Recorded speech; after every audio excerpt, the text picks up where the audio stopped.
So what I'd like to do now is to let's get to the formal stages of the signing, and then we're going to invite Gerald and Bruce to in fact have a few moments for comments at the end of it. So I'd like to just Should we sit or stand? Or? we can sit. I think it's a sitting. Just a nice open place. Yes. And we go this way, and Bruce will sign. Again, hold on. It's not nicer than yours, Gerard. What do you think? Isn't this not mine? Oh, okay. I borrowed it. This one. This one looks slimline. All right, so. Ready for a photo? Okay, here we go. So you sign here, Bruce. All right. And Gerald.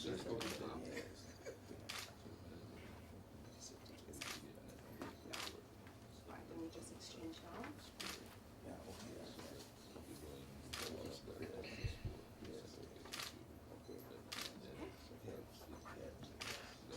Great. Thank you very much. Don't let you said I took Thank your you. pen. And I believe the protocol is to exchange. You literally exchange the. Okay. So we can stand up. We can stand. Roughly. Okay. Great. It's good to be working with you. Yes. It is good, actually. You were there in the front end of this. Yeah. What are those other ones? This is the original.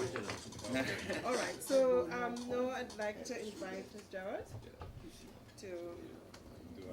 Yes, I need to bring this up. Thank you.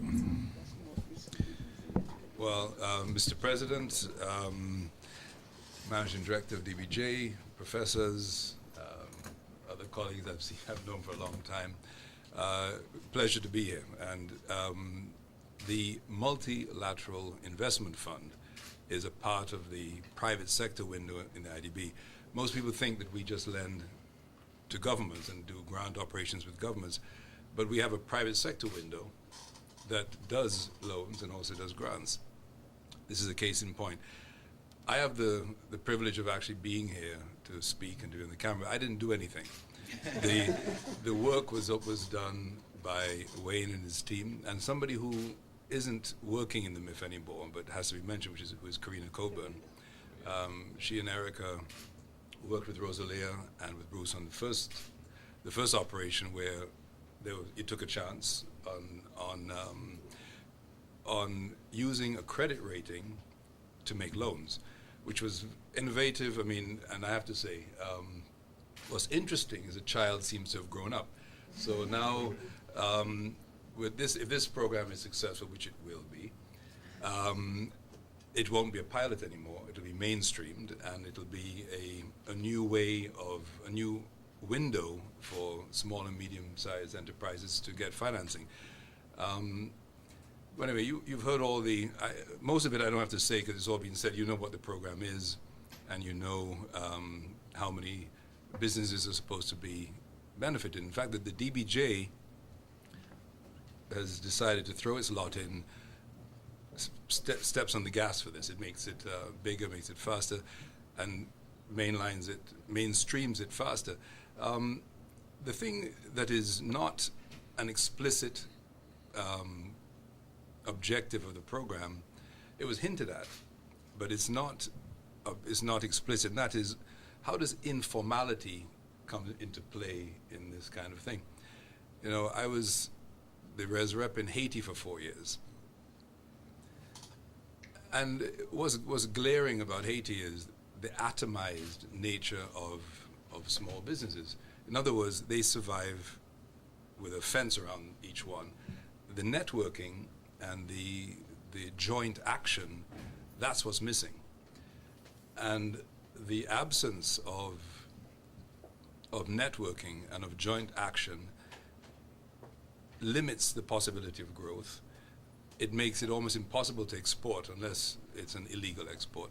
But in terms of legal exports, it's if you stay within your little confines and you do not network, you do not associate yourself with large formal sector institutions like the BNS, you won't be able to export and you will be capped in your growth.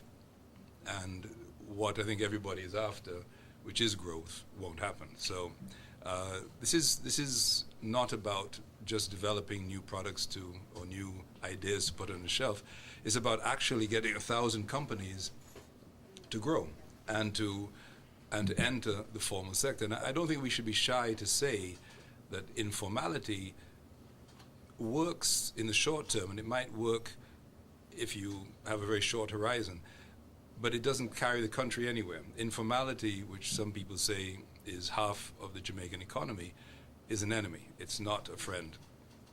Even though it feels good to be on the radar, when you put it all together, it doesn't help Jamaica. So this is very important, the association between small companies and a large formal company, which, in Jamaica, we shouldn't be shy to say, not everybody is on radar.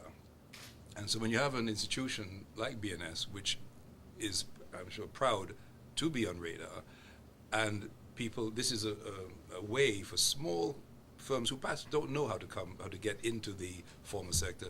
Here's a road, here's a path, and here's a willing partner saying, I'm willing to work with you. So hats off to you for that.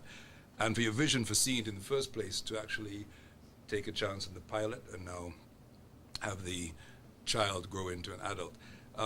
The last thing I'll say is, you talked about step on a journey. So, this is a step on a journey, and so it doesn't end here. This started with Rosalia getting the people at Carrie Chris, a Trinidad group, who had the methodology to bring it to Jamaica for doing credit ratings for very small and often informal enterprises. Now, because of your experience, you can now feed back into the Caribbean what has been tested and shown to work in Jamaica. So it's a cycle, and it's you mentioned, disseminating this in the region, 100%. I mean, this is a winner.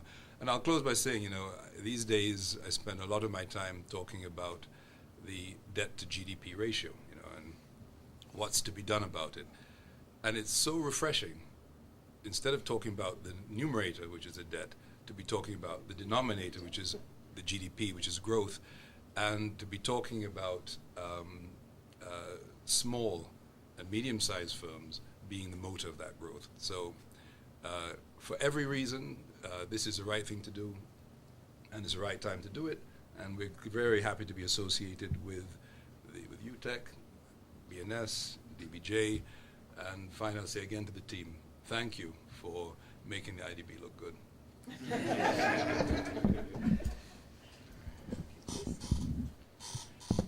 All right, thank you, and likewise recognizing all the distinguished people from IDB MIF, and who I'm very familiar with, does a lot of the private sector work, especially in the MSME area, to Rosalia, who's been a partner doing great work for a long time, for Professor Morrison, who, as Rosalia mentioned, has facilitated all of this and let it happen, and to my good friend DVJ, who does all kinds of things and keeps that torch moving forward. Milverton and his team are always talking about how much more we as a sector need to be doing to make sure that we're reaching the small business sector. The relationship between small business and the formal banking system has always been a challenged one. If you look at our history, which would be very similar to a lot of large financial service organizations, and go back 40, 50, 60 years, our bank was built on both retail banking and small and medium-sized business banking. Specifically in Jamaica, Barclays was the corporate bank and we were the small and mid-sized bank, and that's how we built our franchise. And over the years, as a large organization and you're trying to gain efficiencies and you segment your market, that connection with the small and medium-sized business was lost, and it was shown in the fact that our market share in that market was lower than in the other markets we traditionally have, the corporate and the retail market. And I think that comes from a lot of systemic things that you find in a lot of banks. As you specialize, you try and align as your people move up in experience, they tend to move up to larger customer base. The amount of investment going into training has traditionally been less in the small business area. System investment tends to be focused there. And so you get a relationship that, you know, as bankers, we talk about the fact, well, the small business needs to be doing more in record keeping in other areas, and that's very true. And as I go out and meet small business people, entrepreneurs very legitimately will say, but the banks don't understand our business and aren't communicating and don't know how to interact with us. And this partnership that we've had for quite a while is that next step in bridging that gap, because the answer is never, as in life, on just one area. And what we like about this program is that, yes, it addresses the issues about capacity in small business. It looks at the whole area of training and the way we are approaching lending to the sector to make sure that we recognize that is part of the problem and part of the solution, and then how we bring that all back together to ensure that, you know, as in all banking, while people from the outside look at it and they're large organizations and they see huge things happening, our business really gets down to bankers sitting in front of customers.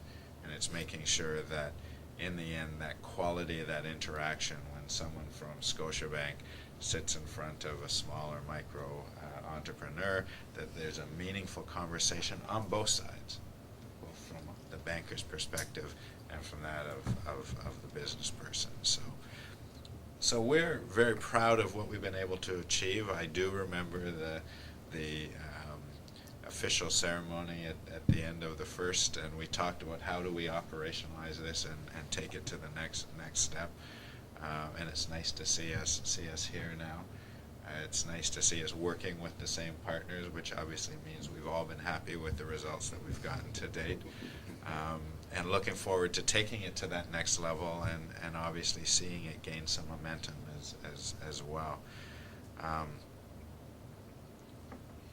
I'm convinced that the way we move forward in all of these areas is by working together with a lot of institutions, because no one has the perfect answer for this, or there would be a blueprint that across the region we all follow.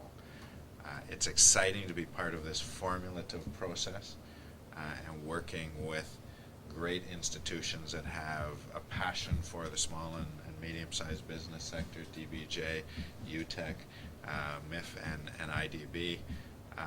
And we're proud to be playing our role and trying to make a difference, because in the end, if we do that, it works well for Jamaica in growing the economy, as Jerry said, and it works well for us, because in the end, this is our business, and we make our money by interacting with customers and making sure that they are financially better off, and as a result, we have more business. So we're very proud to be involved in this partnership once again. Thank you.